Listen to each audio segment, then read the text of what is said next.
Ассаламу алейкум ва рахматуллахи ва баракатуху. Динебеҙ тураһындағы ғилем. Ислам дине ул Аллаһты бер тип танып, уға буйһыныу, ҡушҡанын үтәү һәм тыйғанынан тыйылыу. Ширктең һәр төрөнән йыраҡлашыу. Динебеҙ 3 мәртәбәнән тора. Ислам, иман һәм ихсан. Һәр мәртәбәнең рөкөндәре бар. Беренсе мәртәбә — ислам. Исламдың рөкөндәре 5. Беренсеһе — шәһәдәт әйтеү. Шунан намаҙ уҡыу. Ураҙа айында ураҙа тотоу, зәкәт түләү һәм хаж ҡылыу. Шәһәдәт әйтеү һәм уның мәғәнәһе. Ла илаһа иллаллаһ кәлимәһен әйтеүҙең маҡсаты — Аллаһ ҡына ғибәҙәткә лайыҡлы берҙән-бер зат, ә унан башҡа мөшриктәр табынған илаһтар ялған тип таныу. Илаһ һүҙе ғәрәп телендә ғибәҙәт ҡылынған затты аңлата. Хаҡ илаһ бер генә, ул Аллаһ. Башҡа илаһтар ялған илаһтар. Шәһәдәт 2 өлөштән тора.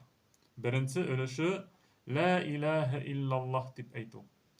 Уның мәғәнәһе — Аллаһтан башҡа ғибәҙәткә лайыҡлы һис бер илаһ юҡ. Ни өсөн һуң Аллаһ үҙе генә ғибәҙәткә лайыҡлы? Сөнки ул бар итә, үлтерә, терелтә, ризыҡ бирә, һиҙаят ҡыла, йәннәт менән бүләкләй, ғазапҡа тарттыра, бәхет өләшә, бәләгә тарата. Бөтөн нәмә уның ҡулында. Нимә булғанын, нимә буласағын, нимә булмаясағын, хатта әгәр ҙә була ҡалһа, нисек булыр икәнен дә белә. Шуның өсөн ул ғибәҙәткә лайыҡ. Ә унан башҡа ялған илаһтар ҡоро исем генә, бер көстәре лә, ҡөҙрәттәре лә юҡ. Үҙҙәренә лә, башҡаларға ла бер ярҙам да, зыян да итә алмайҙар. Икенсе өлөшө — Мөхәммәд саллаллаһу алейһи ва сәлләм Аллаһ илсеһе тип таныҡлыҡ биреү. Ул 4 эште үҙ эсенә ала. Беренсенән, ул ҡушҡанды үтәү. Шулай уҡ ул хәбәр иткәнгә йәннәт, йәһәннәм, ҡәбер, ҡиәмәт көнө хәлдәренә инаныу. Өсөнсөнән, ул тыйғандан тыйылыу. Һәм 4-нсенән, уның артынан эйәреү, йәғни ул өйрәткәнсә генә ғибәҙәт ҡылыу. Аллаһы Тәғәлә әйтә: «Инде һеҙгә үҙ арағыҙҙан рәсүл килде. Һеҙҙең ҡаршылашып гонаһ ҡылыуығыҙ уға ауыр. Ул һеҙҙе бик ҡайғырта. Иман килтергән кешеләргә ҡарата ул шәфҡәтле һәм рәхимле». Тәүбә сүрәһе 128-нсе аят. Аллаһы Тәғәлә беҙҙең ғибәҙәттәребеҙҙе ҡабул итһен өсөн уларҙы Пәйғәмбәр саллаллаһу алейһи ва сәлләм өйрәткәнсә генә үтәргә тейешбеҙ. Аллаһы Тәғәлә Пәйғәмбәребеҙгә саллаллаһу алейһи ва сәлләм әйтергә ҡуша: «Әйт, әгәр ҙә һеҙ ысынлап та Аллаһты яратаһығыҙ икән, минең артымдан эйәрегеҙ, һәм Аллаһ та һеҙҙе яратыр». Әл-Ғимран сүрәһе 31-нсе аят. Мосолмандар бөтөнөһө лә Аллаһты ярата. Хатта мөшриктәр ҙә беҙ Аллаһты яратабыҙ тиҙәр. Тик уны яратыу менән генә эш бөтмәй. Аллаһ беҙгә шарт ҡуя. Ул беҙҙе яратһын өсөн, беҙ Пәйғәмбәр саллаллаһу алейһи ва сәлләм артынан эйәрергә тейешбеҙ. Шулай уҡ был шәһәдәт итеүҙең 7 шарты бар. Беренсеһе — ғилем. Беҙ был һүҙҙәрҙең нимә аңлатҡанын белеп әйтергә тейешбеҙ. Ә уның мәғәнәһе — ғибәҙәткә лайыҡлы хаҡ илаһ бер генә. Ул Аллаһ. Уға нисек яҡынайырға өйрәткән кеше лә бер генә. Ул Мөхәммәд саллаллаһу алейһи ва сәлләм. Икенсе шарты — инаныу. Беҙҙең йөрәктә был һүҙҙәрҙең хаҡлығына ҡарата һис бер икеләнеү булырға тейеш түгел. Өсөнсө шарты — ҡабул итеү. Был һүҙҙәр талап иткән әмерҙәрҙе һис бер ҡаршылыҡһыҙ ҡабул итергә тейешбеҙ. 4-нсе шарты — буйһыныу. Ул талап иткәнгә буйһыныу.